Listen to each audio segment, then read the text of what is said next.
alert system that, so for example, I'm interested in any significant changes in mental health pathways, any local changes, or any new pathways in that area?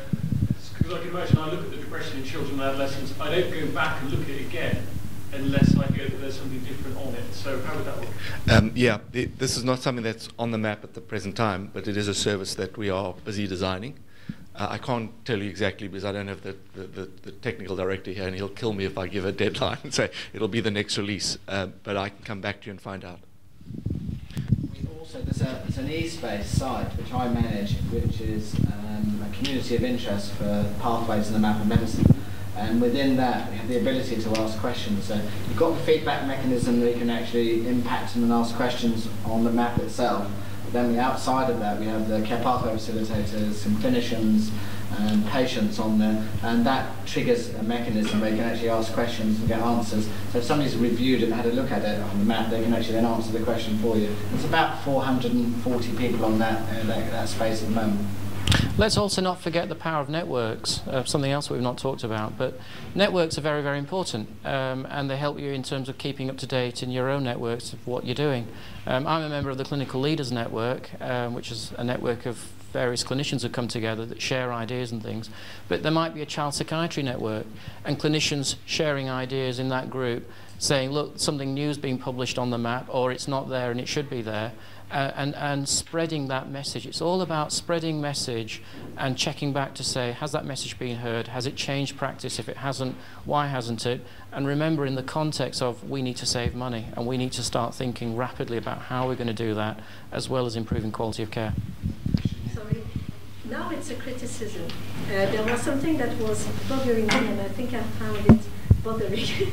It seems to be more a guideline tool than a pathway tool. Because by definition, pathways allow to measure deviation from standards and then feedback to change the practice or to redesign the pathway.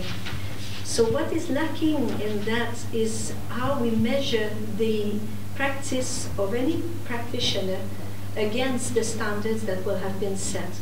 It is a range of standards, and for that it's a good guideline tool, excellent.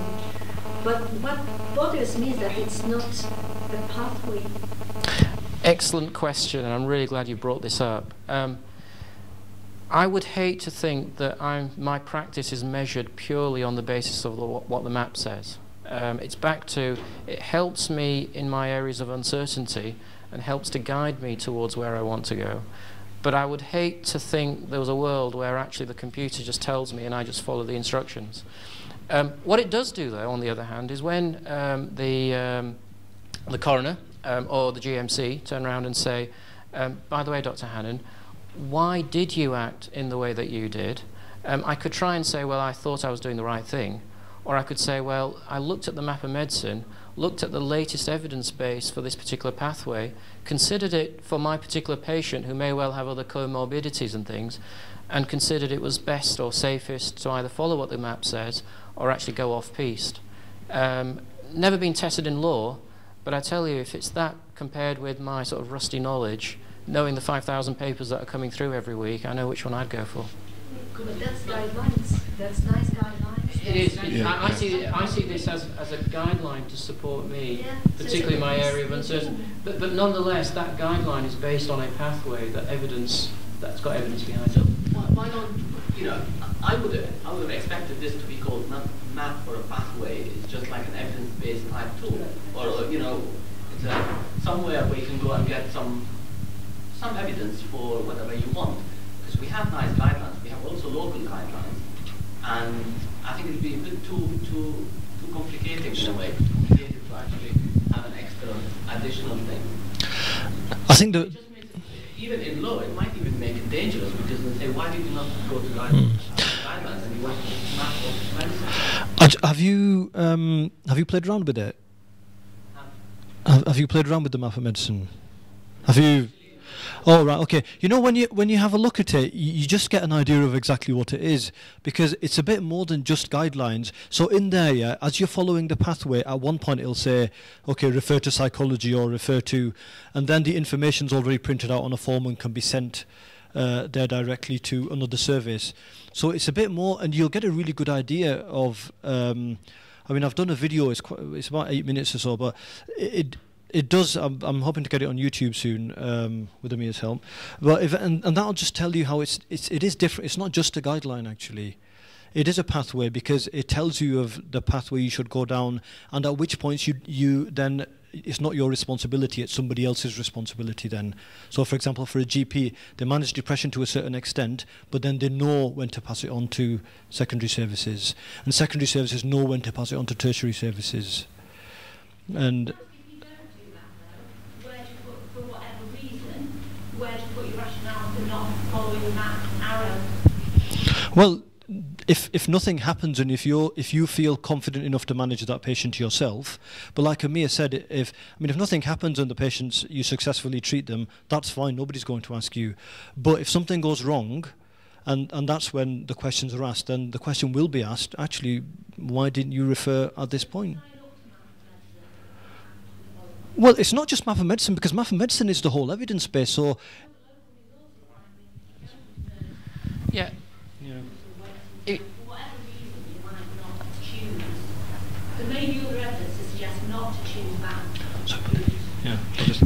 Yeah, but then you can mention the fact that local resources weren't available. That, for example, let's say the map suggests that everyone's referred for CBT for a certain thing, and the resources just aren't there because we don't have enough CBT therapists. Well, then you can send a letter of referral at that point with the map. Okay, they might be on a waiting list, or you might have got a letter back, but at least you've done what you were supposed to do, or at least you show that you've considered it. You can't do that. If we know that the service doesn't exist, I think we wouldn't do it. That's fine. Yeah, that's. Yeah. Well, not quite. If you look at the depression one, it talks about marriage counselling as an example of evidence-based treatment. As a GP, I don't know where marriage counselling is. I wouldn't have a clue how to refer it. However, if a patient came to me having read the map and said, look, I've looked at this and the symptoms I've got seems to suggest that marriage counselling would work, then now let's put my practice-based commissioning hat on and say, gosh, I don't think we've got a provider. Why have we not got a provider? Let's start talking about commissioning that service in the context of where there's a fixed amount of money.